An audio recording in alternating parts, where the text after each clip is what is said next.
রহস্য রোমাঞ্চের জট ছাড়িয়ে ভয় পাওয়া ভয়ঙ্কর গল্পের বাঁধ পেরিয়ে বিভিন্ন স্বাদের গল্প নিয়ে চলে এসেছে গল্প উইথ রায়ান। প্রত্যেক সপ্তাহে থাকছে আপনাদের জন্য নতুন নতুন হাড় হিম করা গল্প। শুনতে থাকুন, সঙ্গে থাকুন।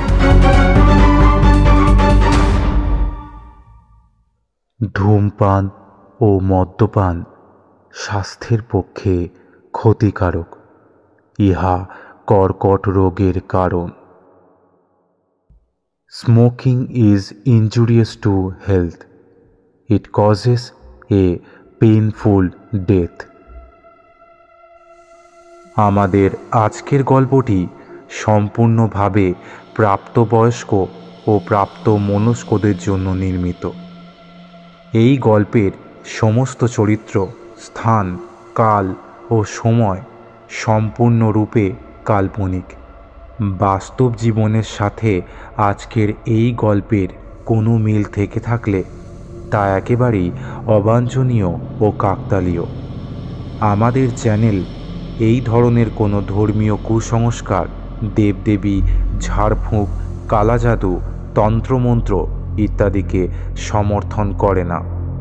শ্রোতাদের উদ্দেশ্যে আমাদের বিনীত অনুরোধ, আপনারা আজকের গল্পটি শুধুমাত্র বিনোদন হিসেবেই গ্রহণ করবেন।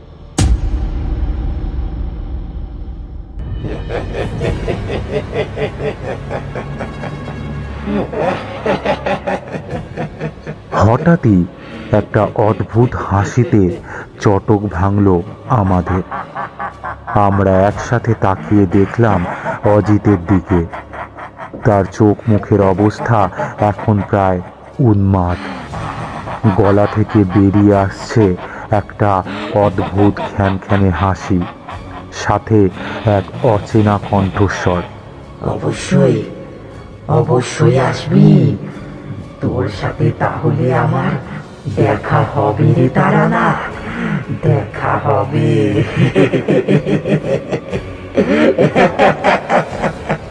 অজিতের আচরণ ও কথাবার্তায় আমরা সকলেই প্রচণ্ড অবাক হলেও তারানাথ হাত তুলে আমাদের আশ্বস্ত করে বলল, আহা, অত উতলা হওয়ার কিছু নেই।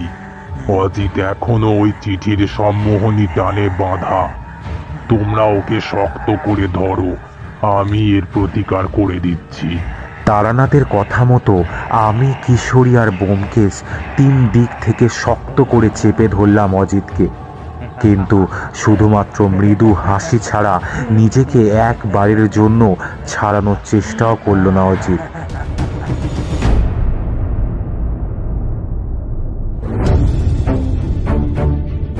নমস্কার, গল্প উইথ রায়ান চ্যানেলে স্বাগত জানাই আমার সকল প্রিয় শ্রোতা বন্ধুদের। এই প্রথমবার আপনাদের জন্য গল্প উইথ রায়ান নিয়ে চলে এসেছে এক বিশেষ চমক। সকলের প্রিয় খ্যাতনামা সাহিত্যিক শ্রী তারাদাস বন্দ্যোপাধ্যায় এবং সত্যজিৎ রায়ের সৃষ্টি 2 অভিন্ন চরিত্র। এক হলেন জ্যোতিষবিদ্যায় পারদর্শী তারানাথ তান্ত্রিক এবং অন্যজন হলেন সত্যের অন্বেষণকারী ব্যোমকেশ বক্সী। 2 দমদার চরিত্রকে নিয়ে ক্যান্ডেল লাইট গল্প স্বল্প প্রকাশনীর বিশেষ নিবেদন, তারানাথ তান্ত্রিক ও প্রেত রত্ন রহস্য। গল্পটা মন দিয়ে শুনুন। তাহলে আর দেরি করে লাভ কি? কানে হেডফোনটা চটপট লাগিয়ে নিন এবং এই কনকনে শীতে কম্বলের ভিতর ঢুকে শুনতে থাকুন আজকের অদ্ভুত ও ভয়ঙ্কর গল্পের আসর।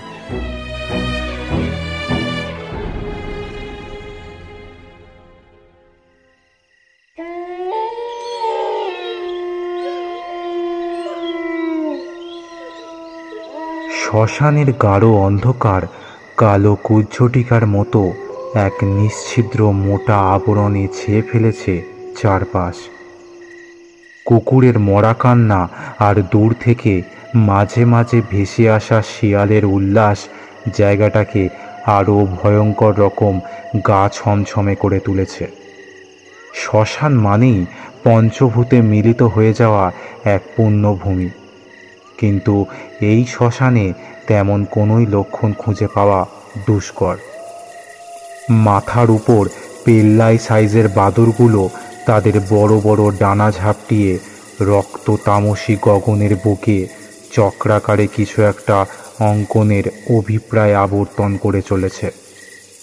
কোনো এক অশনি বিপদের আভাস স্পষ্ট হয়ে উঠছে ধীরে ধীরে। এ কোথায় এসে পড়েছে সে? চারিদিকের দৃশ্যে যেন হতভম্ব হয়ে যাচ্ছে মানুষটি। তার তো এখানে আসার কথা নয়, তার তো এখানে থাকারও কথা নয়। তাহলে এখানে সে পৌঁছলো কিভাবে? মাথায় চলতে থাকা চিন্তার জটকে সে দুহাতে ঠেলে সরিয়ে দিয়ে স্পষ্ট মনে করতে থাকে, হ্যাঁ, সে কাল রাতেও তার মেয়ে চারির দেওয়া এক ঘটি দুধ খেয়ে ঘুমিয়েছিল তার মটলেনের বাড়িটায় বসার ঘরে থাকা ছোট্ট তক্তপোষটার উপরে। তাহলে কি সে এখন স্বপ্ন দেখছে? কিন্তু স্বপ্নজল ছিঁড়ে বেরানোর উপায় কি? মনে মনে মধুসুন্দরী দেবীর বীজ মন্ত্র জপ করতে থাকে সে। কিন্তু এ কি? বীজ মন্ত্র গুলিয়ে যাচ্ছে। যে মন্ত্রে সে এতকাল দেবীর আরাধনা করে এসেছে, যে মন্ত্রের জোরে দেবী তার উপর তুষ্ট, সেই মন্ত্র এমন স্মৃতিভ্রষ্ট হয় কিভাবে তার? মনের গভীর থেকে একটা চাপা ভয় যেন ধীরে ধীরে উপরে উঠে কুণ্ডলীকৃত ধোঁয়ার মতো ছড়িয়ে পড়ে তার সারা শরীরে। কানের পাশে স্পষ্ট ভেসে আসে একটা ঘুঙুরের শব্দ, সাথে এক পৈশাচিক হাসির সঙ্গে কারোর এক লাঠির উপর ভর করে হেঁটে আসার শব্দ। সে আর এক মুহূর্ত থাকতে চায় না এখানে, সে পালাতে চায়। দিকভ্রান্ত বৃদ্ধভ্রষ্ট পথিকের মতো সে ছুটে চলে কোনো এক আলোর খোঁজে। হঠাৎ তার কানে ভেসে আসে একটা শব্দ, এই কণ্ঠস্বর সে চেনে। এই একটা ডাকে যেন সব ভয় এক লহমায় দূর হয়ে যায় তারানাথে। আপনা হতে মুখ থেকে বেরিয়ে আসে, কে কে কে কে ডাকে? কে ডাকে? অমর জীবন, তুমি তুমি এসেছো? আমি কোথায়? আমি কি হারিয়ে যাচ্ছি? সামনের গাঢ় অন্ধকারের ভিতর থেকে অমর জীবনের ক্ষীণ অথচ শান্ত কণ্ঠধ্বনি ভেসে আসে, উপরে তাকাও তারানাথ। তারানাথ আকাশের দিকে তাকাতেই স্তম্ভিত হয়ে যায়। কোনো এক অলৌকিক হাতের কারসাজিতে কৃষ্ণকায় আকাশের বুকে রক্তরঞ্জিত মেঘের সরু সরু রেখা ক্রমশ একত্রিত হয়ে তৈরি করছে একটা জ্যামিতিক চিহ্ন। যেন একটা সমদ্বিবাহু ত্রিভুজের উলম্ব কোণ থেকে বেরিয়ে আসছে একটি অর্ধচন্দ্র, যা গিয়ে মিশেছে একটি বৃত্তের মধ্যে। বৃত্তের মধ্যে অস্পষ্টভাবে প্রকাশ পাচ্ছে একটি ষড়ভুজ, এবং সমস্ত চিত্রটিকে বেষ্টন করে রয়েছে একটি উল্টো বিষম ত্রিভুজ। তাছাড়া আরও কিছু সরু সরু রেখা এসে যুক্ত হচ্ছে সম্পূর্ণ চিত্রটার সাথে। কিন্তু এই ধরনের যন্ত্র তার এতদিনের তন্ত্র সাধনায় একবারের জন্য কোথাও দেখেছে বলে তারানাথের মনেই পড়ে না। তবে এই যন্ত্র যে কোনো সাধারণ তন্ত্র নয়, সেটা তার ইন্দ্রিয় তাকে স্পষ্ট করে জানান দেয়।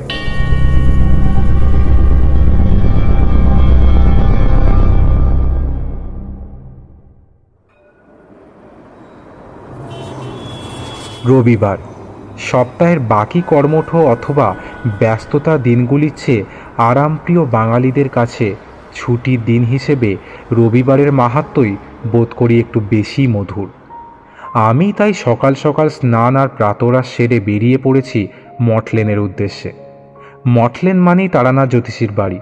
আর তারানাথ মানেই তার অসাধারণ অভিজ্ঞতা আর অলৌকিকতায় ভরা ঘটনাবলীর সংমিশ্রণ। আশা করি সেটা আর বলে দিতে হয় না। তবে তারানাথের মুখে তার জীবনের গল্প শোনার স্বাদ মনের অভ্যন্তরে থাকলেও আজ তার বাড়ি যাওয়ার উদ্দেশ্য একটু ভিন্ন। মূলত তারানাথের বাড়িতে মধ্যাহ্নভোজনজনিত নিমন্ত্রণ রক্ষার খাতিরেই আমার সেখানে গমন। তবে নিমন্ত্রিত অতিথিদের মধ্যে একজনের নাম শুনে তার প্রতি বিশেষ কৌতূহল এবং তার মুখে তার জীবনের অ্যাডভেঞ্চারের গল্প শোনার লোভ প্রবল হয়ে উঠেছে ইতিমধ্যেই। সেই বিশেষ অতিথিটি আর কেউ নন, তিনি হলেন সত্যান্বেষী ব্যোমকেশ বক্সী।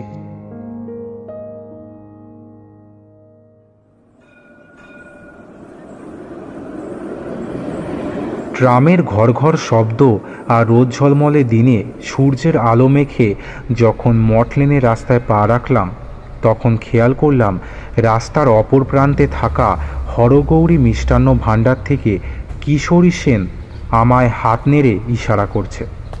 অগত্যা সেদিকে এগিয়ে গেলাম। কি হে ভায়া কিশোরী, মিষ্টির দোকানে এসে চিন্তাগ্রস্ত হয়ে পড়লে মনে হয়। আরে ঠিকই বলেছো ভাই বিভূতি।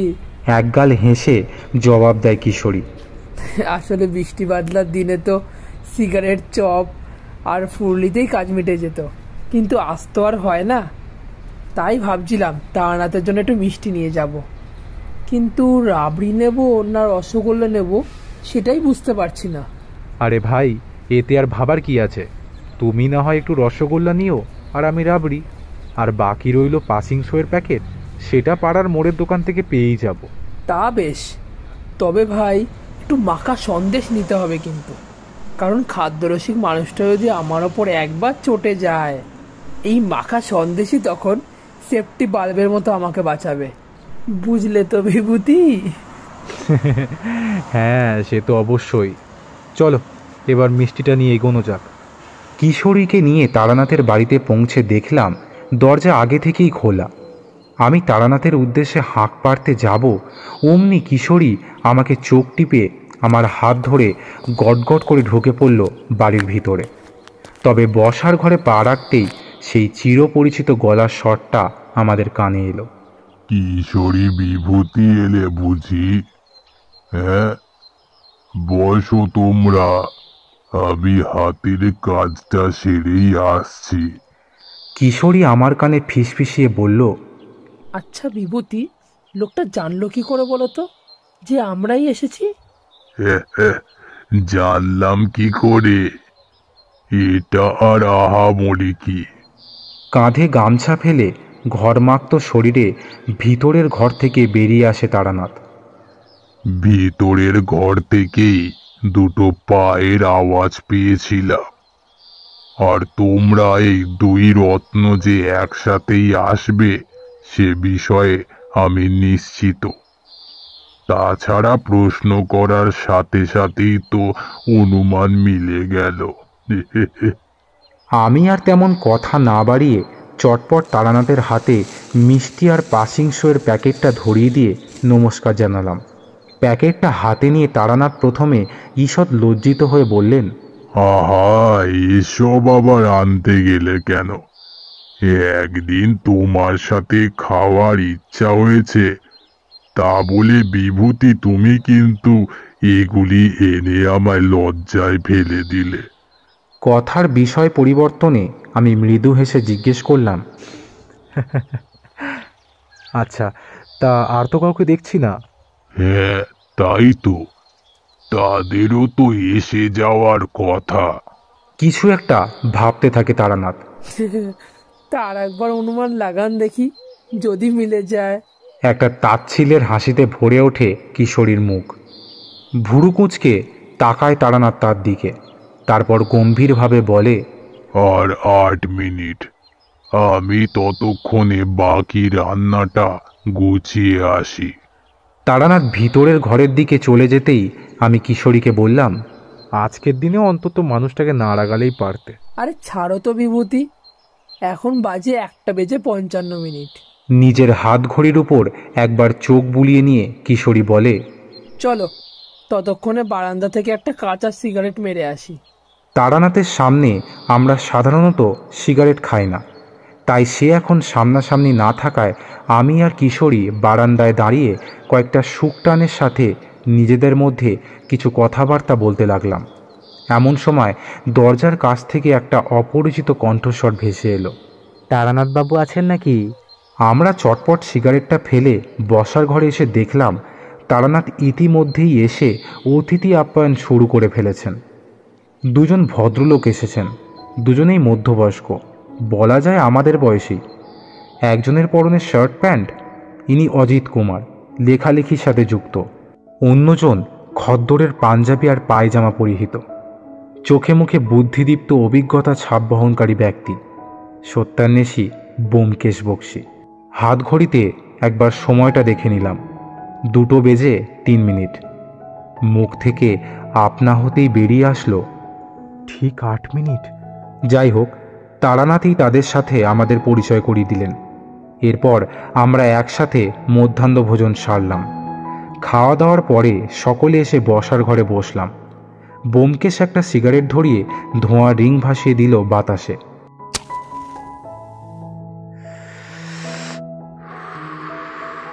এমন গুরুগম্ভীর ভোজনের পর আমাদেরও যে তীব্র ধূমপানের ইচ্ছা হবে সেটাই স্বাভাবিক, কিন্তু তারানাথ সামনে থাকায় মনকে সংযত করাটাই শ্রেয় মনে হলো। তারানাথ কিন্তু পাশে থাকা পাসিং শোয়ের প্যাকেটের দিকে চোখ তুলেও তাকালো না। আজ সে তার অনেক দিনের পুরনো হুঁকোটা বার করে তাতে তামাক সাজতে বসেছে।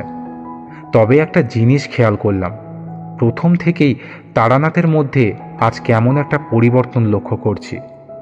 তারানাথ মাঝে মধ্যেই যেন কোনো এক ভাবনার জগতে তলিয়ে যাচ্ছে। ভেবে দেখলাম, যদি এই ভাবনাকে হাতিয়ার করে তারানাথের মনের গুপ্ত কুঠুরির আশেপাশেও পৌঁছাতে পারি, তাহলেও তার কাছ থেকে 2-1টা ভালো মানের গল্প আদায় করা যেতে পারে। তাই গলায় দুবার খুক খুক শব্দ তুলে জিজ্ঞেস করলাম,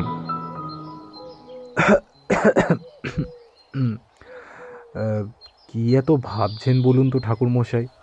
আমি আর কি ভাববো, আসল ভাবনা তো ব্যোমকেশের কাছে।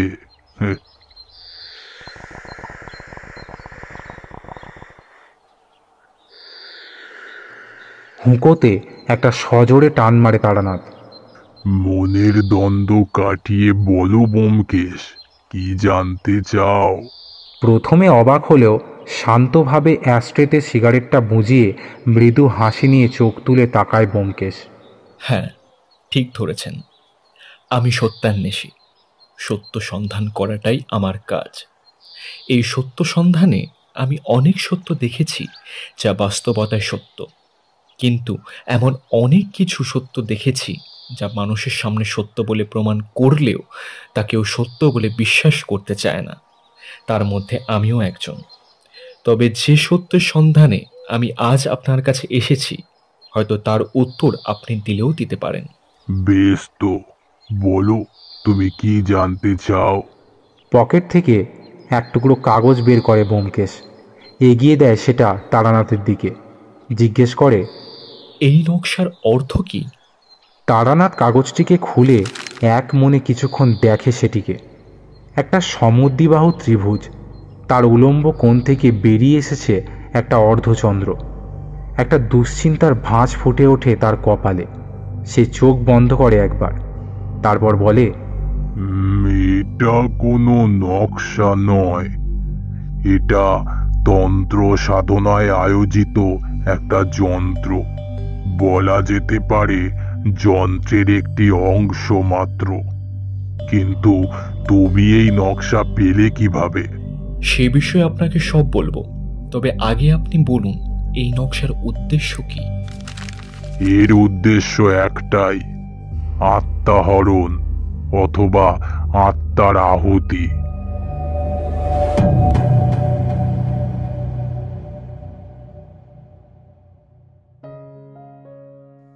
হ্যারিসন রোডের ছোট্ট বাড়িটার উপর অস্তগামী সূর্য তার সোনালি আভার শেষ রংটুকু ছড়িয়ে দিয়ে ঢলে পড়েছে পশ্চিম দিগন্তে। চারিদিকে মনোরম শান্ত পরিবেশে যেন প্রকৃতি বীণার মধ্যে কোনো অলৌকিক হাতের সূক্ষ্ম কারসাজিতে এক মধুর ঝংকার উঠেছে নিঃশব্দে। তবে এরই মধ্যে পাশের বাড়িটার ছাদের কার্নিশে 3-4টে কাক নিজেদের সাথেই ডানা ঝাপটিয়ে রীতিমতন তীব্র স্বরে ঝগড়া বাঁধিয়েছে। আর লেখা যায় না, কলমটা খাতার মাঝে রেখেই উঠে পড়ে অজিত। বিকেলের এই মনোমুগ্ধকর পরিবেশে হঠাৎই এমন কর্কশ শব্দে সাহিত্য চর্চার মনটা পুরো পণ্ড। দরজার চৌকাঠ পার করে দৃষ্টিসীমা খোলা বারান্দায় উন্মুক্ত হতেই অজিত খেয়াল করে ব্যোমকেশ নিঃশব্দে সিগারেটের টান দিয়ে চলেছে, আর তার থেকে বের হওয়া কুণ্ডলাকৃত ধোঁয়ার ভিতরে কিছু যেন সে একটা খুঁজে চলেছে। এই আচরণ সাধারণত কোনো গভীর চিন্তার লক্ষণ, কিন্তু হাতে তো তেমন কোনো কেসই নেই। তাহলে ব্যোমকেশ চিন্তিত কেন? বিষয়টা তলিয়ে দেখার জন্য অজিত, কি হে ব্যোমকেশ, কি নিয়ে এত চিন্তা করছো? কথাটা পারতে যাবে তার আগেই অজিতকে আর চোখে লক্ষ্য করে নিল ব্যোমকেশ। বুঝলে অজিত, আমাদের চারপাশে এমন অনেক কিছুই জিনিস আছে যে সাধারণ বুদ্ধিতে বোঝা যায় না, এমনকি চোখের সামনে থাকলেও তা ধরা যায় না, তবে শুধু একাগ্র মনেই তা স্পষ্ট দেখা যায়। তুমি আবার এই অসময়ে কি দেখতে পাচ্ছ বলো তো? শুধু আমিও নয়, তুমিও দেখতে পেয়েছো। আমি? কই না তো। কি দেখার কথা বলছো ব্যোমকেশ?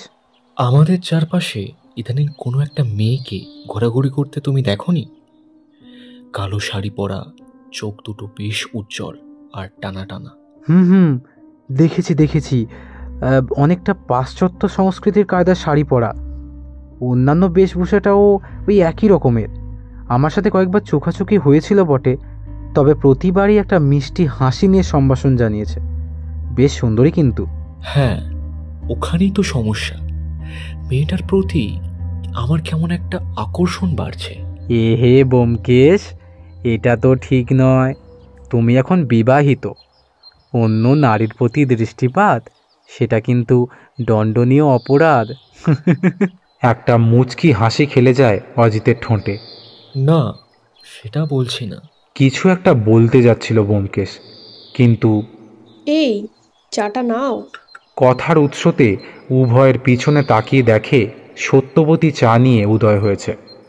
চায়ের কাপ টেবিলে রাখতে রাখতে সে বলে, শোনো না, বিকেলবেলা একটা মেয়ে এসেছিল জানো। সে একটা চিঠি দিয়ে গেল, বলল তোমায় দিতে। কুঞ্চিত ভ্রুকুটির সাথে শান্ত গলার স্বর ফুটে ওঠে ব্যোমকেশের কণ্ঠে। কোন মেয়ে? তা জানি না। সত্যবতী হাতের কাজ সারতে সারতে উত্তর দেয়, বেশ স্মার্ট বুঝলে। একটা কালো শাড়ি পরেছিল। জিজ্ঞাসা করেছিলাম, কিন্তু কিছু বলেনি, শুধু নামটা বলল, সরলা। আর হ্যাঁ, বলল চিঠিটা পেলেই নাকি তুমি সব বুঝে যাবে। সরলা? কোথায় চিঠি? এই তো, এই নাও। চায়ের ট্রেতে করে নিয়ে আসা চিঠিটা তুলে সে এগিয়ে দেয় ব্যোমকেশের দিকে। কই দাও গো বৌঠান। এই চিঠির মর্ম ব্যোমকেশের চেয়ে আমিই হয়তো ভালো বুঝবো। প্রায় ছো মেরে সত্যবতীর হাত থেকে চিঠিটা নিয়ে নেয় অজিত। মুখে ফুটে ওঠে এক রসিকতার হাসি, কিন্তু চিঠিটা খুলেই কেমন যেন ভ্যাবাচাকা খেয়ে যায় সে। চোখে ফুটে ওঠে একটা অদ্ভুত চমক, সাথে রসিকতার হাসিটা উবে গিয়ে সেখানে ভেসে ওঠে একটা গদগদ ভাব। ব্যোমকেশ চিঠিটা হাতে নিতেই কেমন একটা খটকা জাগে তার মনে। তবে চিঠিতে তেমন কিছু লেখা নেই। যেটুকু লেখা আছে সেটা অনেকটা এই রকম: যদি আমাকে খুঁজতে চান তো আমাকে খুঁজে নিন। তারপরেই 4 লাইনে একটা কবিতা। 16,000 বউয়ের পর পলির ভিতর হয়, পণ্ডিতনি বয়ে চলে আরাধ্যা কুঠির রয়। দুই বসে পাশে পাশে তম শক্তি তলে, আহতি আত্মার কার্য সিদ্ধি পূর্ণযোগ্য স্থলে।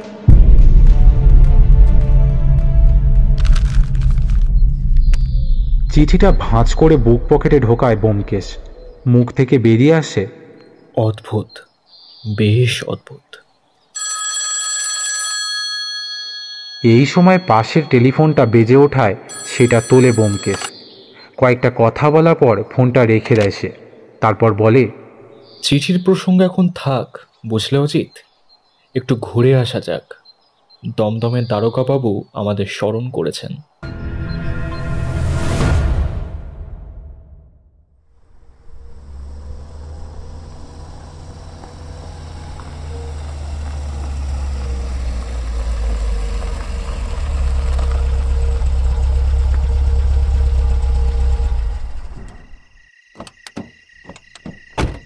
অজিত আর ব্যোমকেশ ট্যাক্সি করে যখন দমদম থানায় পৌঁছালো তখন ঘড়িতে 8:15। থানার দারোগা অবনীবাবু তাদের জন্যে নিজের কেবিনে অপেক্ষা করছিলেন। ব্যোমকেশ ও অজিত ঢুকতেই তাদেরকে নমস্কার জানিয়ে তিনি বলেন, আসুন আসুন, তবে আপনাদের জন্য এখন আমি চা জলখাবারের ব্যবস্থা করতে পারছি না, কারণ এক্ষুনি আমাকে বেরোতে হবে। পাতিপুকুর থানা থেকে ফোন এসেছিল, আপনারা সাথে গেলে রাস্তায় সমস্ত বিষয়টা খুলে বলতে পারি।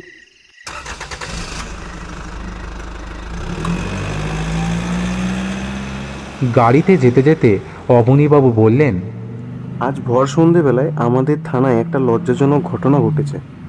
আসলে ঘটনাটা খুব একটা আহামরি কিছু নয়, তবে 5 কান হলে, বিশেষ করে সাংবাদিকদের হাতে বিষয়টা পৌঁছালে আমাদের ডিপার্টমেন্টের ভীষণ নাম খারাপ হবে। তাই উপর মহল থেকে অর্ডার এসেছে, আপনি যদি আমাদের সাহায্য করেন তাহলে বিষয়টা কিন্তু খুব দ্রুত সমাধান হতে পারে। বেশ। একটু গলা ঝেড়ে নিয়ে ব্যোমকেশ বলে, বিষয়টা যদি খোলসা করে বলতেন তাহলে আমি আমার তরফ থেকে যথাসাধ্য চেষ্টা করার প্রতিশ্রুতি দিতে পারি। বিষয়টা একটু নিজের মনে কথাগুলো গুছিয়ে নেন অবনীবাবু। তারপর বলেন, তেমন কিছু আহামরি নয়, আসলে এক দাগী আসামি পলাতক, তবে পরিস্থিতিটা একটু লজ্জাজনক। সেটা কেমন? জিজ্ঞাসু দৃষ্টিতে তাকায় ব্যোমকেশ। বিকেল একটা তদন্তর কাছে বেরিয়েছিলাম, সন্ধ্যার পর থানায় ফিরে দেখি এই ঘটনা। একটা চাপা রাগ ফুটে ওঠে অবনীবাবুর মুখে। জিজ্ঞেস করে জানলাম সবাই নাকি তখন ঘুমিয়ে পড়েছিল। সে কি? ভুরুজোড়া কুঞ্চিত হয়ে ওঠে ব্যোমকেশের। হ্যাঁ ব্যোমকেশ বাবু, ঠিকই শুনছেন। পাশেই তো কনস্টেবল হরিপদ বসে আছে, তাকেই জিজ্ঞাসা করুন। ঘটনার সময় সে তো ওখানেই উপস্থিত ছিল। হরিপদকে একবার পা থেকে মাথা পর্যন্ত জরিপ করে নিয়ে ব্যোমকেশ তাকে জিজ্ঞাসা করে, কি হয়েছিল হরিপদ বাবু, একটু বলুন। ঊর্ধ্বতন অফিসারদের তিরস্কারে জর্জরিত হয়ে মানসিক দিক থেকে প্রায় ভেঙে পড়লেও খানিক মনের জোর সঞ্চার করে একটু গলা খাঁকিয়ে মৃদু স্বরে হরিপদ বলতে থাকে, সন্ধ্যার সময় বাইরে চারিদিকে ব্যস্ততা, তবে থানার ভিতরে কিছুটা ফাঁকা সময় পাওয়া যায়। আমরা কয়েকজন ওই সময় চা খেতে খেতে গল্পগুজব করছিলাম। এই ধরুন 5:45 কিংবা 6টা হবে। হঠাৎ মনে হলো বাইরেটা কেমন যেন নিঝুম হয়ে এসেছে। কেউ এতটা ভ্রুক্ষেপ করেনি। আমাদের গল্পের মধ্যেই থানায় কেমন একটা মিষ্টি গন্ধ ঢুকতে শুরু করলো, সাথে একটা ঝুমঝুম শব্দ। অনেকটা কেউ যেন ঘুমুর পায়ে হাঁটছে। মনে হলো প্রত্যেকের মাথা কেমন যেন ভারী ভারী হয়ে গেছে, চোখগুলো কেমন ঝাপসা হয়ে আসছে। এই সময় একজন কালো মতন কেউ আমার সামনে এসে দাঁড়ালো। চোখ ঝাপসা তাকায় তেমন দেখতে পাইনি। সে আমার কোমর থেকে চাবির গোছাটা খুলে নিল, অথচ গায়ে এক ফোঁটা বল পেলাম না তাকে আটকানোর। শুধু কানে শুনতে পেলাম একটা ঘুঙুরের শব্দ, আর কেউ যেন লাঠিতে ভর করে হেঁটে চলেছে কারাগারের দিকে, সাথে একটা পৈশাচিক হাসি। আর কিছু মনে নেই আমার। তারপর দারোগাবাবু এসে আমাদের সবাইকে ডেকে তুলল।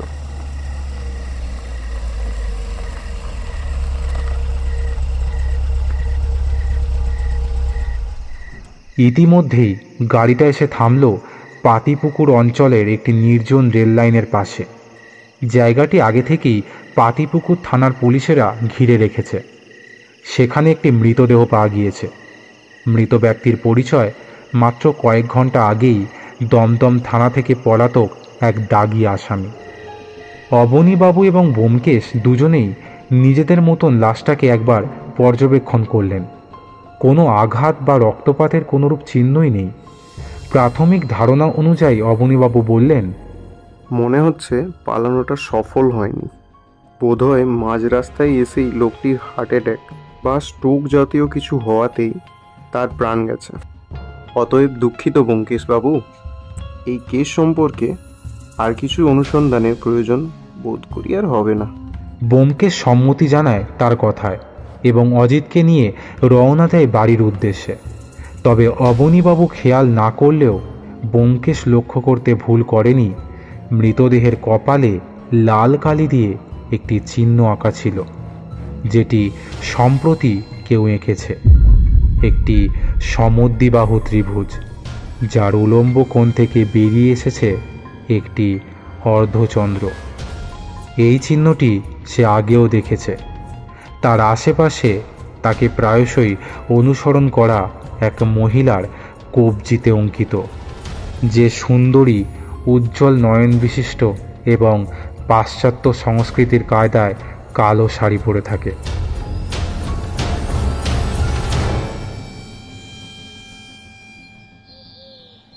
এতক্ষণ মন দিয়ে আমরা সকলে ব্যোমকেশের গল্প শুনছিলাম।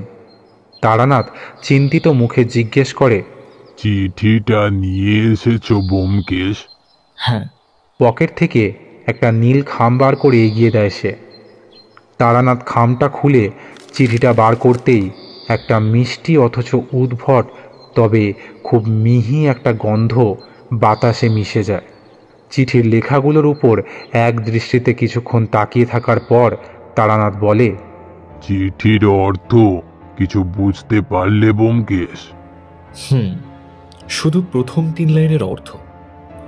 এই যেমন 16,000 বইয়ের পর মানে কৃষ্ণ, পুলির ভিতর হয়, অর্থাৎ পুলি মানে এক ধরনের পিঠে, যার ভেতর থাকে পুর, অর্থাৎ প্রথম লাইনের অর্থ হল কৃষ্ণ আর পুর।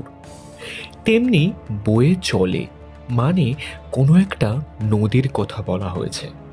পণ্ডিতনী অর্থাৎ পণ্ডিতের স্ত্রীলিঙ্গ, যার অর্থ বিদ্যাকে যে ধারণ করে মানে বিদ্যাধর, তার স্ত্রীলিঙ্গ অর্থাৎ বিদ্যাধরী। তারপর আরাধ্যা কুটির রয়। আরাধ্যা সংস্কৃত শব্দ, যার অর্থ হল পুজো করা। কুটির অর্থাৎ গৃহকে বোঝায়, মানে পুজো করার গৃহ, অর্থাৎ কোনো একটা মন্দিরের কথা এখানে বলা হয়েছে। সুতরাং দ্বিতীয় লাইনের অর্থ বিদ্যাধরী নদী আর মন্দির। তৃতীয় লাইনটা একটু সহজ। 2 বসে পাশে পাশে তমশক্তি তলে, অর্থাৎ প্রথম লাইনে শব্দদ্বয়কে পাশে এবং দ্বিতীয় লাইনের জায়গাদ্বয়কে পাশে নির্দেশন করা হয়েছে, মানে কৃষ্ণের পাশে পুর অর্থাৎ কৃষ্ণপুর, আর জায়গা বিশেষ বিদ্যাধরী নদীর পাশে কোনো এক মন্দিরের কথা বলা হয়েছে। তমশক্তির তলে, যদি এখানে শিবশক্তির ব্যাখ্যা নিয়ে আসি তাহলে শক্তি অর্থাৎ দেবীর প্রতিরূপ, আর তমগুণের অধিত্রাষ্টি দেবী স্বয়ং মা কালী। তার তলদেশে কোনো কিছুকে নির্দেশ করার কথা বলা হয়েছে। কিন্তু চতুর্থ লাইনের অর্থটা এখনো বোধগম্য করতে পারিনি। ব্যোমকেশের কথায় কি একটা যেন ভাবল তারানাথ। তারপর চিন্তাগ্রস্ত স্বরেই বলল, লেখার কালিটা নিয়ে কোনো খটকা লেগেছিল ব্যোমকেশ? হ্যাঁ, অবশ্যই। ওটা কোনো সাধারণ কালি নয়। ভালো করে পর্যবেক্ষণ করলে বোঝা যাবে ওটা রক্ত দিয়ে লেখা। এই কথায় আমরা প্রচণ্ড অবাক হলেও তারানাথ রীতিমতো নির্বিকারভাবেই বলল, হ্যাঁ, ঠিক ধরেছ ব্যোমকেশ। তবে এইটুকুতেই শেষ নয়। এই চিঠির লেখনী শৈলী, এর গন্ধ, এর অস্তিত্বের সাথে মিশে আছে এক প্রাচীন এবং গুপ্ত সম্মোহনী ক্রিয়া। সেটা কি রকম? কিশোরীর চোখে কৌতূহলের উচ্ছ্বাস। সাদা মোষের প্রথম দুধ অষ্টমী তিথিতে গাছের মূল আর কোকিলের লেজের 3টি পালক একত্রে একটা তামার পাত্রে রেখে তাতে এই কাগজ ডুবিয়ে রাখা হয়েছিল। এরপর আখড়ার জেতা মোরগের বলি দিয়ে তার রক্তে ওই পালকের কলম ভিজিয়ে এই চিঠি লেখা হয়েছে। ব্যোমকেশ জিজ্ঞেস করলো, এত সব করার পেছনে উদ্দেশ্য কি থাকতে পারে? উদ্দেশ্য আছে। কোনো এক গভীর ষড়যন্ত্রের সূক্ষ্ম জাল কোনো এক ব্যক্তি সকলের আড়ালে একান্ত গোপনে বুনে চলেছে। এই চিঠি লেখার উদ্দেশ্য হলো, যে ব্যক্তি এই চিঠি প্রথম দেখবে, চিঠির ধাঁধা তার কাছে পরিষ্কার হলেই চিঠির প্রেরক আপনা থেকেই সেই উত্তর পেয়ে যাবে। তারানাথের কথায় আমরা সকলে তাকালাম অজিতের দিকে। তার চোখে ফুটে উঠেছে এক অদ্ভুত চমক, সাথে মুখের ভাব পরিবর্তিত হয়েছে এক গদগদ বিনম্রতায়। সেদিক থেকে চোখ সরিয়ে নিয়ে ব্যোমকেশ বলল, আমাদের এখন সেই জায়গায় যাওয়া উচিত। তার গলায় এক দৃঢ় সংকল্পের ছাপ স্পষ্ট। তারানাথ কিছুক্ষণ মৌন ভাবের পর একটি মাত্র শব্দ ব্যবহার করলো, অবশ্যই।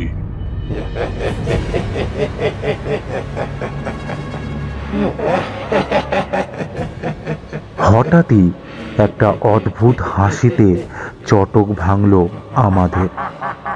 আমরা একসাথে তাকিয়ে দেখলাম অজিতের দিকে। তার চোখ মুখের অবস্থা এখন প্রায় উন্মাদ। গলা থেকে বেরিয়ে আসছে একটা অদ্ভুত খ্যানখ্যানে হাসি, সাথে এক অচেনা কণ্ঠস্বর, অবশ্যই অবশ্যই আসবি।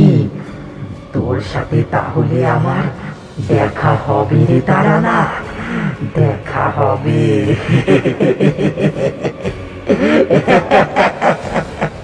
অজিতের আচরণ ও কথাবার্তায় আমরা সকলেই প্রচণ্ড অবাক হলেও তারানাথ হাত তুলে আমাদের আশ্বস্ত করে বলল, আহা, অত উতলা হওয়ার কিছু নেই।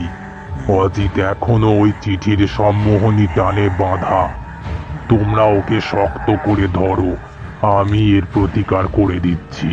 তারানাথের কথা মতো আমি, কিশোরী আর ব্যোমকেশ 3 দিক থেকে শক্ত করে চেপে ধরলাম অজিতকে। কিন্তু শুধুমাত্র মৃদু হাসি ছাড়া নিজেকে একবারের জন্য ছাড়ানোর চেষ্টাও করল না অজিত। তারানাথ বিরাজ থেকে কয়েক প্রকার দ্রব্য নিয়ে একটি হামানদিস্তাতে পেশায় শুরু করলো। তারপর তার থেকে কিছুটা তরল নিয়ে এগিয়ে এলো অজিতের দিকে। এবার অজিতের শরীরে একটা চাঞ্চল্য ফুটে উঠল। একটা দীর্ঘ ঘ্রাণ নিল সে। তারপর ঘর কাঁপানো এক অট্টহাসির সাথে সে বলল,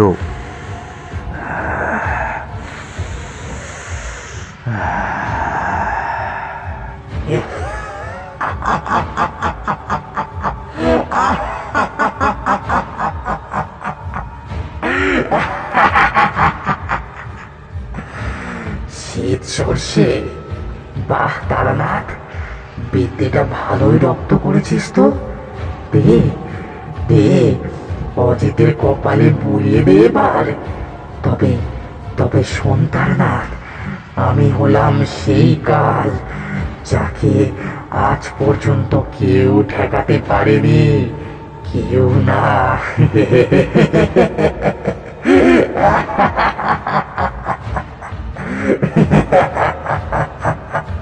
তারানাথ আর এক মুহূর্ত দেরি না করে অজিতের কপালে বুলিয়ে দিল তার হাতের মিশ্রণটা।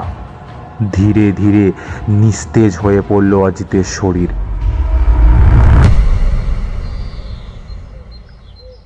আমরা কোনো রকমে তাকে ধরে শুইয়ে দিলাম তক্তপোষের উপর। খেয়াল করলাম আমি হলাম সেই কাল কথাটা আপন মনেই একবার উচ্চারণ করে ধপ করে তক্তপোষের পাশে একটা চেয়ারে বসে পড়ল তারানাথ।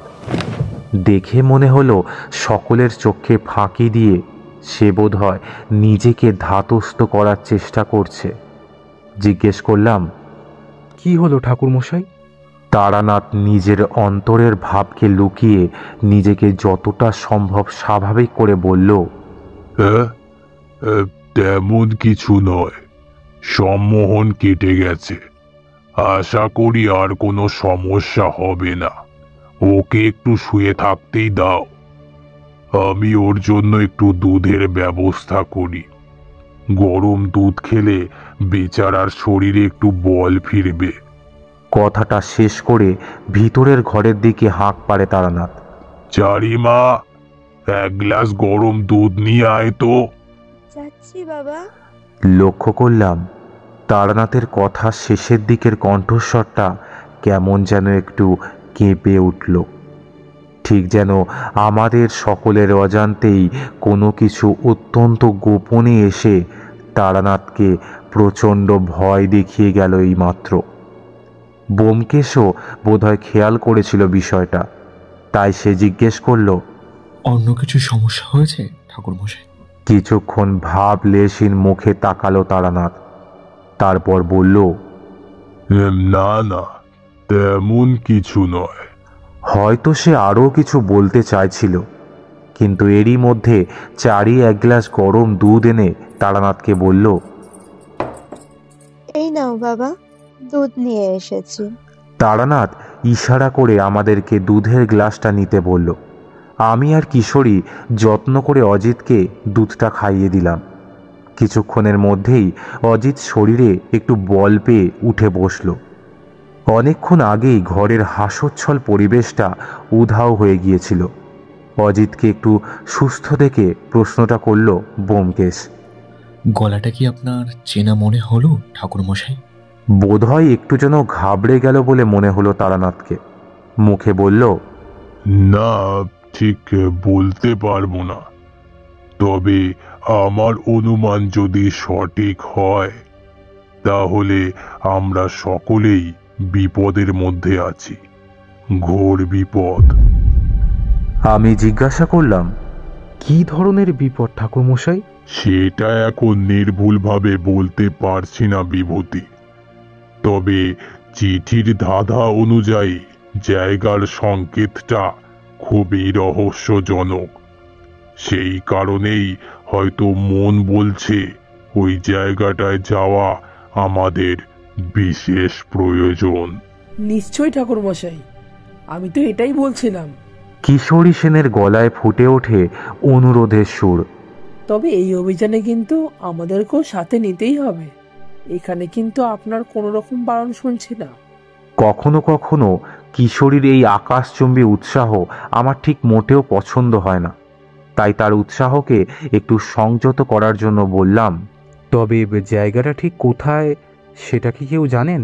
উত্তর দিল ব্যোমকেশ, আমি কিছুটা খোঁজ নিয়েছি, ওটা সম্ভবত রাজারহাট এলাকার মধ্যে পড়ে। ব্যোমকেশের কথায় একটু ভেবে নিয়ে তারানাথ বলল, হ্যাঁ, জায়গাটায় আমিও একবার গিয়েছি। সেখানে কালীচরণ নামে এক ব্রাহ্মণের বাড়িতে কিছুদিন কাটিয়েছিলাম।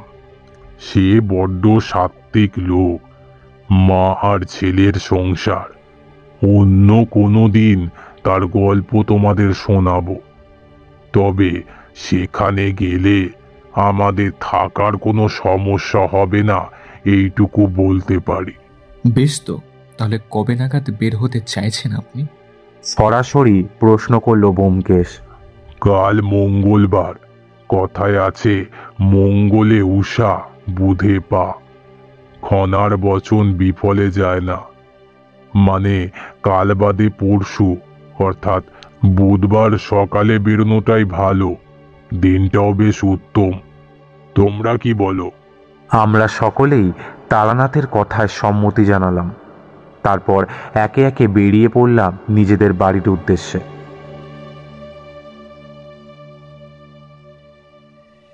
আকাশ ভেঙে সন্ধ্যা নেমেছে।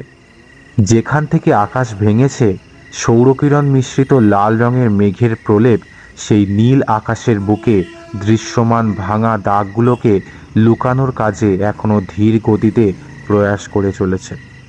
তবে শহর কলকাতার রাস্তার মোড়ে মোড়ে জ্বলা স্ট্রিট লাইট আর চোখ ধাঁধানো সরঞ্জামে সাজানো দোকান ও বাড়িগুলি থেকে বেরিয়ে আসা আলো গ্রাম বাংলার নিঝুম সন্ধ্যার যা রূপ তা মনের উপর প্রভাব ফেলতে দেয় না।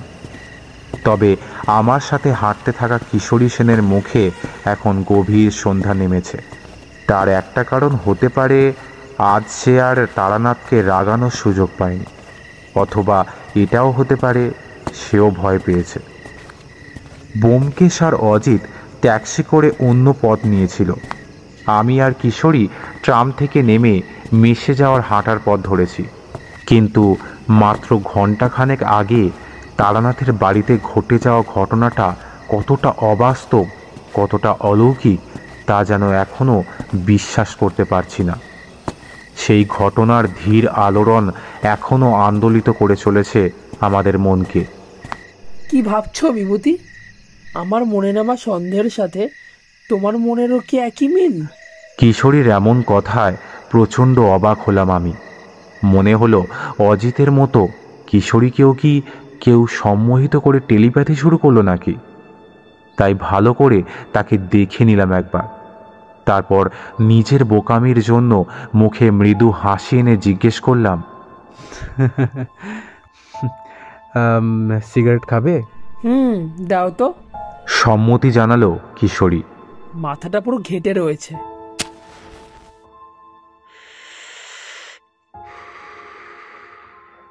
কিন্তু কেসটা কি হলো বলো তো?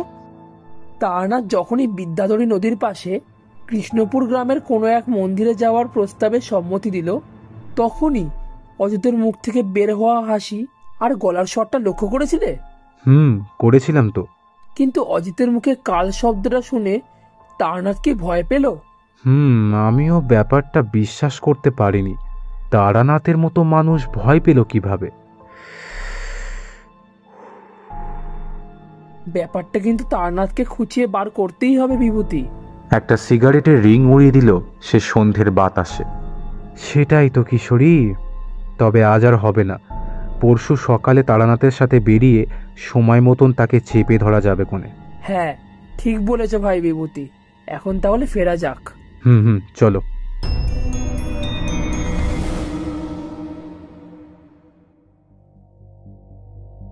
বাড়িতে আগত অতিথিদের বিদায়ের ফলে ঘরটা কেমন খাঁ খাঁ করে তারানাথের কাছে। কিন্তু দৈনন্দিন জীবনে তার এমনটা আগে তেমন ঘটেনি। প্রথমে এক অদ্ভুত স্বপ্ন, তারপর সম্মোহনের টানে বলা অজিতের মুখের কথাগুলো প্রচণ্ড ভাবায় তারানাথকে।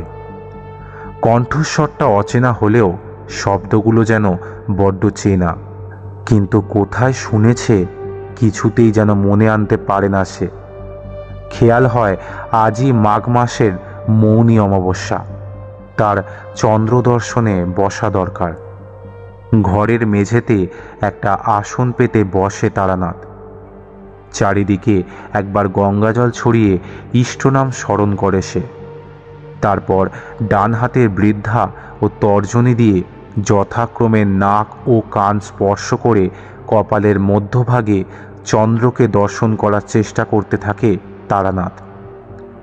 এই চন্দ্র দর্শন সে শিখেছিল তাদের পৈতৃক ভিটের পাশের বাড়িতে থাকা এক কাকিমার কাছে। কিন্তু দীর্ঘদিনের অনভ্যাসের ফলে এখন তা স্মৃতিভংশ। তবে অনেকক্ষণ চেষ্টার পর মনের গহীন অতল থেকে কিছু ছেঁড়া ছেঁড়া স্মৃতি ভেসে ওঠে তারানাথের মনে।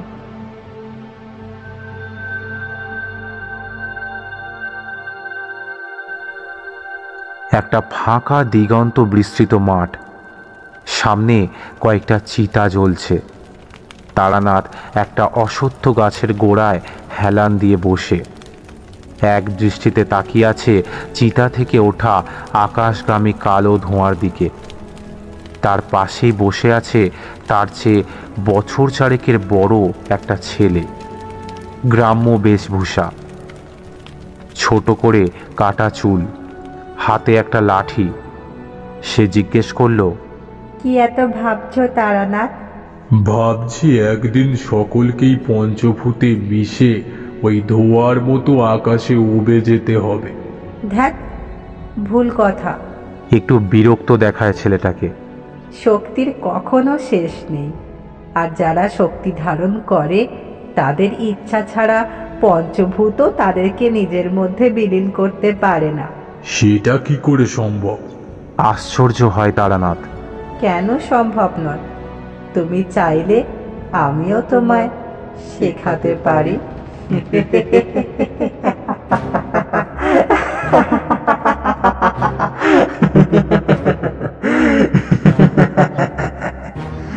একটা খিলখিল হাসিতে ভরে ওঠে চারিদিক। হঠাৎই হাসিটা পরিবর্তিত হয় একটা পৈশাচিক অট্ট হাসিতে। খুব ভয় করতে শুরু করে তারানাথের। চোখের সামনের পরিবেশটা কেমন ধোঁয়াশায় ভরে ঘোলাটে হয়ে উধাও হয়ে যায়। একটা কুতকুতে কালো অন্ধকার এসে ডুবিয়ে ফেলে তাকে। সে আস্তে আস্তে যেন ডুবে যায় কোনো এক গভীর কালো সমুদ্রের মধ্যে। দম নেওয়া কষ্টকর হয়ে ওঠে। ফুসফুস যেন ফেটে যাবে।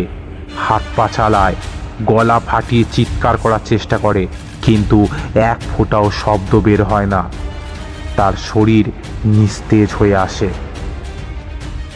হঠাৎ আস্তে আস্তে আবার সব পরিষ্কার হয়, সব স্বাভাবিক হয়। তারানাথ দেখতে পায় সে হাঁটু গেড়ে বসে আছে। তার সামনে সেই ছেলেটি দাঁড়িয়ে। কিন্তু এ কি? তার রূপ দেখে আঁতকে ওঠে তারানাথ। ছেলেটির মাথা বেয়ে টপ টপ করে গড়িয়ে নামছে রক্তের ধারা। তার একটা চোখ যেন কেউ অসীম আক্রোশে খুবলে নিয়েছে। চূড়ান্ত নৃশংসতায় ভেঙে দিয়েছে তার পিঠের শিরদাঁড়া। বাম পাটাকে ভেঙে সম্পূর্ণ ঘুরিয়ে দিয়েছে পিছন দিকে। সেখান থেকেও ঝরছে রক্ত। তা সত্ত্বেও ছেলেটি লাঠিটাকে ভর করে নিজেকে দাঁড় করিয়ে রেখেছে। তার অপর চোখে যেন জড়ো হয়েছে বিশ্বের সমস্ত রাগ, আর সেই রাগান্বিত দৃষ্টি গিয়ে পড়েছে বসে থাকা তারানাথের উপর। হাঁটু গেড়ে বসা তারানাথের চোখ থেকে গড়িয়ে পড়ছে অশ্রুধারা। হাত জোর করে সে বলতে থাকে, আমি চাইনি, আমি চাইনি, আমি চাইনি তোমার এমন হোক। আমাকে ক্ষমা করো, আমাকে ক্ষমা করো। আগুনে ঘি ঢালার মতো যেন রাগে উন্মত্ত হয়ে ওঠে ছেলেটা। একটা খ্যানখ্যানে হাসির সাথে তার মুখ থেকে বেরিয়ে আসে, তাহলে কি ভেবেছিলিস তারানাথ? আমি মরে যাব? কিন্তু সেটা তো এত সহজে হবে না তারানাথ। তুমি তুমি ভুল ভাবছো, তুমি ভুল ভাবছো কর্ণকরাল। আমি কখনো তোমার ক্ষতি চাইনি। আমি শুধু ছেলেটাকে বাঁচাতে চেয়েছিলাম, বাঁচাতে চেয়েছিলাম আমি। চেঁচিয়ে ওঠে তারানাথ। শোন যে তারানাথ, গিয়ে দেখ ছেলেটার অবস্থা।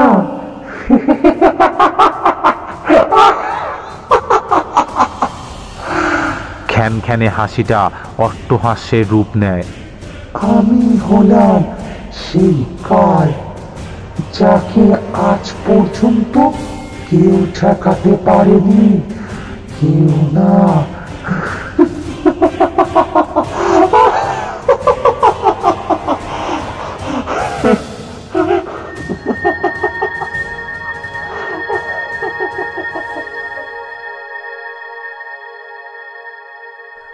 তারানাথের সামনের চিত্র কোনো এক অলৌকিক তুলির টানে ধীরে ধীরে মুছে যায় সম্পূর্ণটা। চন্দ্র দর্শন সেরে চোখ খোলে তারানাথ। আপন মনেই উচ্চারিত হয়, কর্ণকরাল।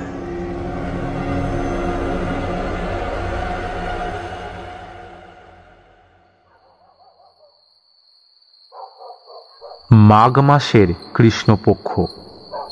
শৈত্যের প্রবাহ বিন্দুমাত্র কমার উপক্রম নেই।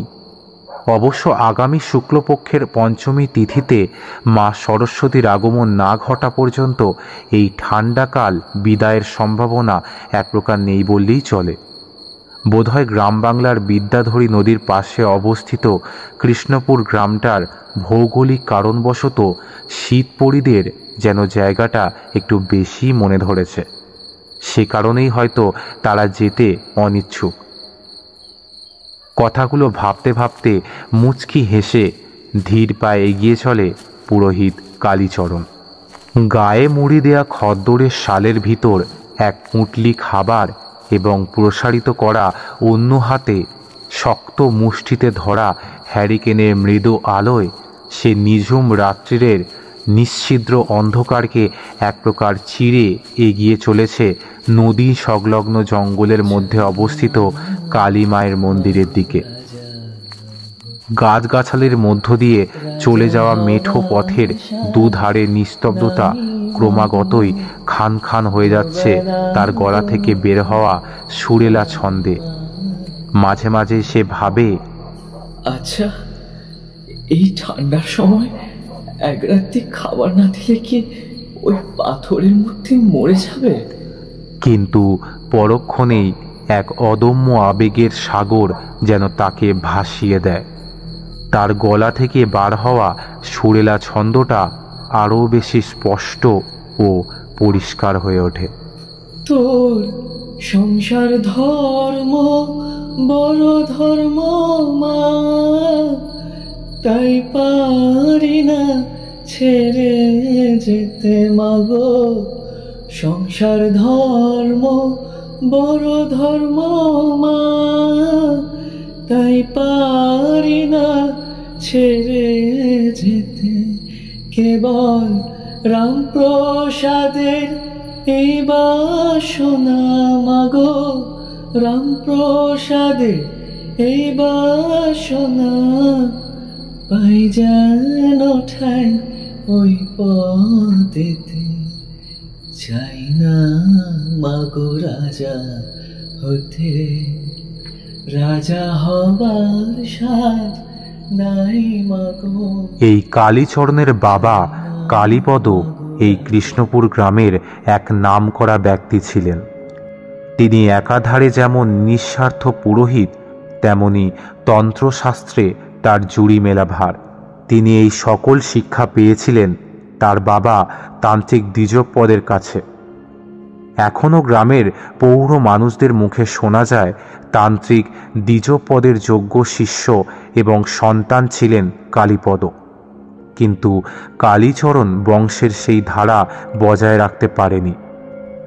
কালীপদ মন প্রাণ দিয়ে চাইতেন তার ছেলে কালীচরণও যাতে তন্ত্র সাধনায় তার চেয়েও বিপুল খ্যাতি অর্জন করে তাদের বংশের মুখ উজ্জ্বল করে এবং দেশ ও দশের মঙ্গল কার্যে নিযুক্ত থাকে। কিন্তু ছোটবেলায় কালীচরণ সেই পথে হাঁটলেও আকস্মিক তার মায়ের মৃত্যুটা সে যেন কখনোই মন থেকে মেনে নিতে পারেনি। ধীরে ধীরে তন্ত্র ও ঠাকুর দেবতার সম্পর্কে তার মনে একটা অবিশ্বাস বেড়ে ওঠে, যেটা কালীপদ নিজের জীবনাবস্থায় কোনোভাবেই দূর করে উঠতে পারেননি। তবে ভাগ্যের পরিহাসই হোক অথবা অদৃষ্টের ফেরেই হোক, একবার সে এই মন্দিরের দেবী মূর্তির মমতাময়ী মুখবয়বে খুঁজে পায় তার মায়ের প্রতিচ্ছবি। তারপর থেকেই পুজো আর্চায় একটু মতিগতি হয় কালীচরণের, কিন্তু তন্ত্রমন্ত্র থেকে সে শত হাত দূরে। তার কথা অনুযায়ী মা তো মাই হয়, সে গর্ভধারিণী হোক বা জগৎ মাতা। তাকে ডাকতে, তার সাথে কথাবার্তা বলতে আবার মন্ত্রতন্ত্র লাগবে কেন শুনি? তার ইচ্ছে হলে সে আপনি আসবে, আদর করবে, ইচ্ছে না হলে তো দূর দূর করে তাড়িয়ে দেবে। শাসন করবে, সেখানে তার ইচ্ছে সে চলবে, আর আমার ইচ্ছায় আমি। বলাই বাহুল্য, এসব কথা শুনে গ্রামের লোকেরা অনেকেই তাকে আড়ালে পাগলা পুরোহিত বলে ডাকে। তবে কেউ কেউ আবার মনে করেন তিনি নাকি মায়ের জীবন্ত সন্তান। জীবন্ত সন্তানই বটে, না হলে কেউ দুবেলা অমন বাড়ির লোকের মতন রান্না করে মন্দিরে গিয়ে ভোগ অর্পণ করতে পারে নাকি? শুধু তাই নয়, ঘন্টার পর ঘন্টা তাকে পাথরের প্রতিমার সামনে আপন মনে কথা বলতে দেখা যায়। নিজের বিগ্রহের সামনে খাবার খায়, আবার সেই পাথরের প্রতিমাকেই খাইয়ে দেয় নিজের থালার এঁটো অন্ন। দূর থেকে তার আচরণ দেখলে মনে হয় সে যেন কোনো জীবন্ত শরীরের সাথেই কথাবার্তা বলে চলেছে। তবে সে কেন এমন করে সেটা নিজেও জানে না কালীচরণ। বাপ ঠাকুরদার সম্মানই হোক অথবা মায়ের প্রতি তার ভক্তি, সে যাই হোক, গাঁয়ের মানুষেরা তার এই সব কাণ্ড কারখানা দেখেও তাকে কখনো তুচ্ছ তাচ্ছিল্য করেনি, বরং গাঁয়ের কারোর অসুখ বিসুখ অথবা ঝাড়ফুঁকের দরকার হলে বারে বারে গ্রামবাসীরা ছুটে এসেছে তার কাছে। এতে নিজের জ্ঞানহীনতার জন্য কালীচরণ বিব্রত বোধ করলেও আর্তের জোড়াজুড়িতে সে বহুবার মায়ের পায়ে থাকা জবা ফুল অথবা প্রসাদী এঁটো অন্ন তুলে দিয়েছে বিপদগ্রস্ত মানুষের হাতে। আর অলৌকিকভাবে তারা অনেকাংশেই বিপদমুক্ত হয়েছে। এতে রীতিমতন আশ্চর্য হয় কালীচরণ। সে প্রতিষ্ঠিত দেবী মূর্তিকে নিজের মা মনে করে, কিন্তু যতই যাই হোক সে নিজেও জানে সেটি একটি প্রস্তর শিলা ছাড়া আর কিছুই নয়। তবুও এই অলৌকিক ঘটনাসমূহ তাকে অবাক করে তোলে বারে বারে। কিছুক্ষণের মধ্যেই কালীচরণ এসে পৌঁছয় নদীর পাশে জঙ্গল সংলগ্ন মন্দিরের সামনে। আজ চারপাশটা একটু বেশি থমথমে। আকাশে মিটমিট করে জ্বলছে কয়েকটা তারা। চাঁদ নেই, থাকবেই বা কী করে, আজ যে মৌনী অমাবস্যা। হ্যারিকেনটা একচালা মন্দিরের দালানে নামিয়ে গাঁটি থেকে চাবি নিয়ে খটাস করে শব্দ তুলে গর্ভগৃহের দরজায় তালা খোলে কালীচরণ। মন্দিরে তালা লাগানোর বিধান গ্রামের মোড়ল মশাই তাকে দিয়েছেন। তার কথা অনুযায়ী, শোনো হে কালীচরণ, দিনকাল ভালো নয়। তুমি হলে সাদাসিধে সাত্বিক মানুষ, তা বলে তো সকলে আর সমান নয়। তাছাড়া মায়ের গায়ে এত গয়না, এত অলংকার, কার মনে কি আছে সেটা তো বলা যায় না। তার চেয়ে ভালো তুমি যখন ওই মন্দিরের দায়িত্বে আছো তখন সব সময় তালা দিয়ে রেখো। যখন পুজোর সময় হবে তখন তালা খুলে পুজো করে আবার ফেরার সময় তালা বন্ধ করে যাবে, কেমন? বয়স্ক মানুষটার কথা না ফেলতে পারলেও তালা বন্ধের রীতিটা তার কখনোই পছন্দ ছিল না। মাঝে মাঝে এই তালাবন্ধের জন্য মনটা বিষণ্ণ হয়ে ওঠে কালীচরণের। হোক না সে নিষ্প্রাণ পাথরের মূর্তি, তা বলে কি কাউকে এইভাবে বন্দি করে রাখা উচিত? মাঝে মাঝে খুব রাগ হয় বুড়ো মোড়লের উপর, কিন্তু তার কথাই যে শেষ কথা, সেই কারণেই চুপ করে থাকে সে। তবে তাও যদি এই মন্দির চত্বরে গ্রামবাসীর বিচরণ থাকতো তাহলেও না হয় মোড়লের কথার একটা যুক্তি থাকতো। কিন্তু গ্রামের মানুষেরা তো এই মন্দিরের ত্রিসীমানায় আসতেই চায় না। তার সত্ত্বেও মোড়ল মশাই এইরকম আদেশ কেন দিল সেটা ঠিক বুঝে উঠতে পারে না কালীচরণ। অবশ্য দরকার না পড়লে গ্রামবাসীরা যে এই মন্দিরের কাছে ঘেঁষতেই চায় না সে কথা সত্য। আসলে মন্দিরে অবস্থিত দেবী মূর্তির যে রূপ তা দেখে মনে ভক্তির চেয়ে ভয়ের উদ্যোগ হয় বেশি। তার কারণ অবশ্য অজানা নয় স্বয়ং কালীচরণের। প্রকৃতপক্ষে এই দেবী কোনো বাস্তুতে পূজিতা দেবী নন। ইনি মহাকালীর এক ভৈরবী অংশ, গূঢ়কালী। দ্বিবাহু বিশিষ্ট দেবী এক অদ্ভুত মুন্ড সম্মিলিত আসনের উপর এক পা মুড়ে এবং অন্য পা ছড়িয়ে অধিষ্ঠান করেন। তার বাম হাতে ধরা একটি নরকরটি এবং ডান হাত প্রদর্শিত বরাভাবে। অদ্ভুত মুদ্রাতে বসা দেবী ত্রিনয়না। কপালের চোখটি অর্ধমোজা থাকলেও এক পলক দেখলে মনে হয় বাকি দুই চোখ থেকে যেন ঠিকরে বেরিয়ে আসতে চাইছে এক ভয়ঙ্কর ক্রোধাগ্নি, যা ছড়িয়ে পড়ছে প্রতিমার সম্পূর্ণ মুখাবয়বে। তীক্ষ্ণ লম্বা জিভ বেরিয়েছে দুই ঠোঁটের মাঝে। ঠোঁটের কোণে মিশে আছে একটা ক্রূর পৈশাচিক হাসি। মাথার উপর কিছুটা জটা সৃষ্টি হয়ে সমস্ত চুল ছড়িয়ে পড়েছে দেবীর নীল গাত্র বর্ণের উপর। যারা এক ঝলক এই দেবীকে দেখেছে তাদেরই বুক কেঁপে উঠেছে তৎক্ষণাৎ। তবে এই দেবী রূপে ভয়ঙ্করী হলেও একাধারে তিনি জীবের পাপ হরণ করে থাকেন, আত্মার মুক্তি ঘটান, দুষ্টের দমন করেন এবং বরাভাব প্রদান করে সকলকে আশ্রয় দেন। তাও কেন গ্রামবাসীরা এই দেবী বিগ্রহকে এত ভয় পায় সেটা ঠিক বুঝে পায় না কালীচরণ। দেবীর নগ্না দেহ, উগ্র রূপ মানুষের মনে ত্রাসের সৃষ্টি করলেও কালীচরণের এমনটা কখনোই মনে হয়নি। সে ওই রুদ্র বিস্ফারিত চোখে সর্বদা এক মমতাময়ীর প্রতিচ্ছবি দেখে এসেছে। অবশ্য গ্রামবাসীর ভয় দূর করার জন্য কালীচরণ গর্ভগৃহে অধিষ্ঠাত্রী প্রতিমার সাজসজ্জায় কিছু পরিবর্তন এনেছে। এই যেমন একটা লাল ছাপা শাড়ি এনে সে পরিয়ে দিয়েছে মাকে। তার কথা অনুযায়ী, মারে মা, তুই ল্যাংটুয়ে থাকবি কেন বল দেখি? লোকে কি বলবে রে তোকে? এই জন্যই তোকে সবাই ভয় পায় রে, বুঝলি? বলি বলি একটু সভ্যবদ্ধ হয়ে থাকতে পারিস তো নাকি? আবার যে মুন্ডাসনের উপর দেবী অধিষ্ঠিত সেই মুন্ডুগুলোর উপর জবা ফুল দিয়ে এমনভাবে সে সাজিয়ে রেখেছে যেন দেখলেই মনে হয় মাতৃমূর্তি যেন শুধুমাত্র এক রাশ লাল ফুলের উপরেই প্রসন্ন চিত্রে বসে আছেন। মুখ থেকে ঝুলে পড়া লম্বা জিভে সে বুদ্ধি করে রেখে দিয়েছে একটা বাতাসা আর একটু মধু। গর্ভগৃহে প্রবেশ করে একটা দেশলাইয়ের সাহায্যে মাটির প্রদীপখানি জ্বালে কালীচরণ। একটা মিষ্টি সুগন্ধ যেন ছড়িয়ে পড়ে চারিদিকে। সে আসন পেতে বসে মায়ের সামনে। পরনের শালের ভিতর থেকে খাবারের পুঁটলিটা বার করতে করতে আপন মনেই সে বলে চলে, মা, মারে, আজ নাকি খুব ভালো দিন রে। আজ আজ মৌনী অমাবস্যা, সাথে রটন্তী কালী পুজো।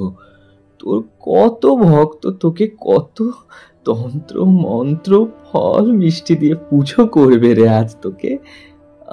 আমি তো তোকে আর মন্ত্র তন্ত্র দিয়ে পুজো করতে পারবো না বল, তাই একটু দেরি করে আসলুম। কথা বলতে বলতেই কালীচরণ আর চোখে একবার দেখে নেয় প্রতিমার মুখের দিকে তার প্রতিক্রিয়া বোঝার জন্য। সে খেয়াল করে পাথরের নীলাভ চোখ দুটি নিষ্প্রাণ হয়ে তার দিকেই নিবদ্ধ। একটু ভ্যাবাচাকা খেয়ে যায় কালীচরণ, তারপর কাঁচুমাচু করে বলে, ওরে ওরে, খুব ঠান্ডা পড়েছে তো বল, তাই আর বিছানা ঝাড়তে ইচ্ছা করলো না। কিন্তু কিন্তু কি করব বল, খিদে পেল যে।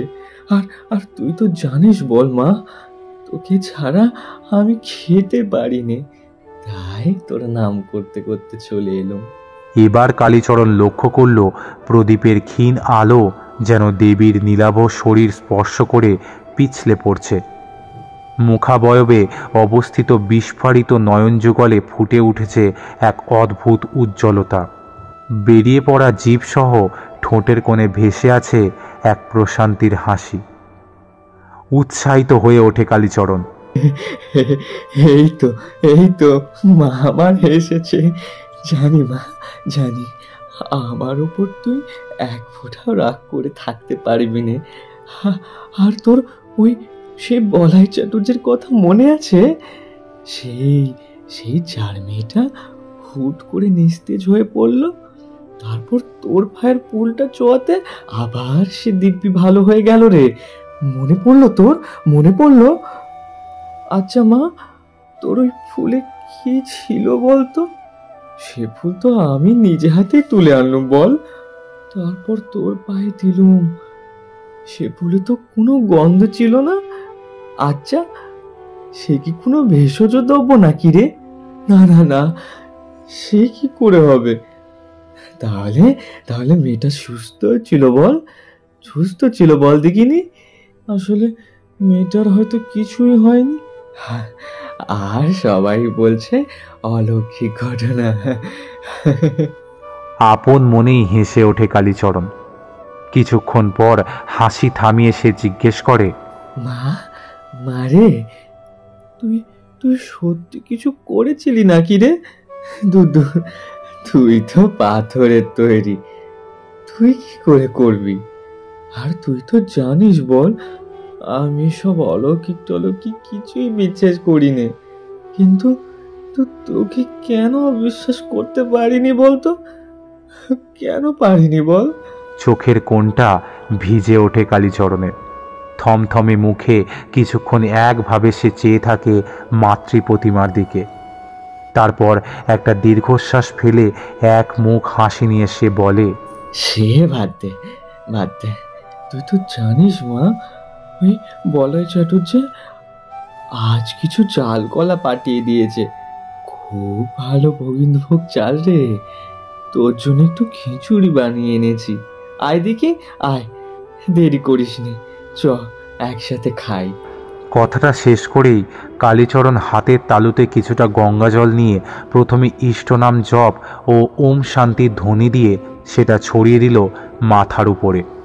তারপর একটা থালায় নিজের হাতে প্রস্তুত খিচুড়িটা পরিবেশন করল। মাকে পুনরায় আবাহন করার সময় সে খেয়াল করল তার ছড়ানো গঙ্গা জলের ফোঁটাটা প্রতিমার নীলাভ চোখ স্পর্শ করে গাল বেয়ে কিছুটা নেমে স্থির হয়ে দাঁড়িয়ে আছে। এক অদ্ভুত অনুভূতি যেন দোলা দিয়ে যায় কালীচরণের হৃদয়ে। সে তাড়াতাড়ি হাতের উল্টো পিঠ দিয়ে জলখানি মুছে দিয়ে বলে, কি হয়েছে রে মা, তুই এমন কাঁদছিস কেন? আগে তো তোকে এমন কাঁদতে দেখিনি। তুই কাঁদলে যে আমারও খুব কষ্ট হয় রে মা। তুই তো আমার উপর রাগ করে কখনো কাঁদিস নে। তাহলে কি কিছু ঘটবে রে? কথাটা আপন মনে বলার সাথে সাথে সে খেয়াল করে একটা আসন্ন বিপদের তরঙ্গ যেন দাপিয়ে চলে গেল তার শিরা উপশিরা দিয়ে। তার চোখ গিয়ে পড়ল অস্থি আসনের উপর। জবা ফুলের আড়াল থেকে একটা মুন্ডু যেন তারই দিকে তাকিয়ে আছে শূন্য মনিতে। কালীচরণ একবার তার বাবাকে জিজ্ঞেস করেছিল, অথবা বলা যায় তার কাছ থেকে জানার উৎসাহ প্রকাশ করেছিল এই অদ্ভুত আসন সম্পর্কে। তাতে কালীপদ উৎসাহিত হয়ে ব্যাখ্যা করেছিল আসনের বৈশিষ্ট্য, যা এখনো মনে আছে কালীচরণের। কালীপদের কথা অনুযায়ী অস্থি আসন বা মুন্ড আসন তন্ত্র সাধনার ক্ষেত্রে একটি গুরুত্বপূর্ণ অংশ। সাধকেরা এই আসন ব্যবহার করে নিজেদের ক্ষমতা অথবা যোগ্যতা বৃদ্ধি ও বজায় রাখার জন্য। তন্ত্র সাধনার ক্ষেত্রে সাধারণত দুই ধরনের অস্থি আসন ব্যবহার করা হয়, যেমন ত্রিমুণ্ডির আসন এবং পঞ্চমুণ্ডির আসন। সাধারণত নিম্ন শ্রেণীর সাধকেরা ত্রিমুণ্ডির আসন এবং উচ্চকোটি সাধকেরা পঞ্চমুণ্ডির আসন ব্যবহার করেন। তবে দেবীর অধিষ্ঠিত আসনে সংযোজিত মুণ্ডের সংখ্যা ৮টি। এটিকে অষ্টমুণ্ডির আসনও বলা হয়, যা একমাত্র ব্যবহার করার ক্ষমতা থাকে ব্রহ্মশক্তির অধিকারীদের। আশ্চর্য হয়েছিল কালীচরণ। জিজ্ঞেস করেছিল, ব্রহ্মশক্তির অধিকারী ছাড়া আর কেউ পারবে না কেন? মৃদু হেসে কালীপদ বলেছিল, এই আসনের যা ঊর্জা বা শক্তি, তা নিয়ন্ত্রণ করার ক্ষমতা কোনো সাধারণ সাধকের নেই। একমাত্র ব্রহ্মশক্তির অধিকারীরাই এই আসনের ঊর্জা নিয়ন্ত্রণ করতে পারে। ব্রহ্মশক্তির উত্তরাধিকারী ছাড়া যে এই আসন ব্যবহার করে তন্ত্র সাধনায় বসবে, সেই আসনে প্রতিফলিত ঊর্জায় সাধনা ক্ষেত্রেই পুড়ে ছাই হয়ে যাবে। তবে ব্রহ্মশক্তি ছাড়া আর একজনের এই আসনের ঊর্জা নিয়ন্ত্রণের ক্ষমতা আছে, সে হলো প্রেতরত্ন।